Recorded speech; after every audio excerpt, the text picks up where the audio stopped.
Кыргызстанда алтын эле бар, конторасы Торонтода.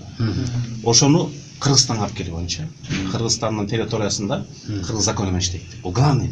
Биздин закон менен иштесе, каалааңды текшере аласың. Экинчи, менеджмент башкаруу. Азыр 7 кишинин 2-өө Кыргызстанда. 5-өө биздики эмес.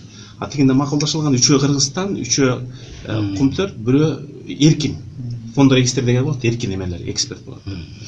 Анан кийин дивиденд 50-50 кетмек да. 50-50 ошондо $80 миллион болуп аткан. Бул 2014 жылы. Андан бөлөк салык деген бар. Ошол офис каякта жайгашса, ошол өлкөгө салык төлөйт да.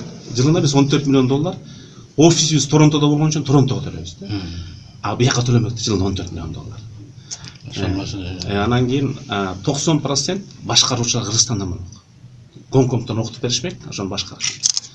Аны эсептеп көргөндө Сапар Исаков кол койгон келишим менен Жантөрө жолдо ошо сатып алып койгон $300 миллион бизге минус болуп атат да. Ошон үчүн буга иш козгош керек. Биз айтып атпайбызбы, Бакиев качып кетти, Танаев качып кетти. Мына бул качпай жүрөт. Азыр кармап иш козгош керек. Себеби бул кыргыз элинин кызыкчылыгын сатканга бар. Ошонун негизинде кетти.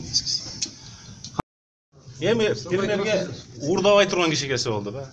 Ата барыңарды пиар кылып, телевизордон түшпөй, тамак ичкенден бери көрсөтүп туруп алды да. Мисалы үчүн биз Апаз Жоңош менен иштешип калдык. Муралиев менен иштешип калдык. Анын фонду болуп пирмер эмес.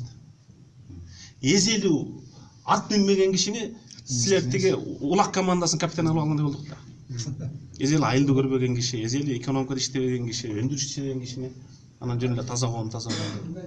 Мына Сапар Исаков кетти, эми таза коом курсак болот.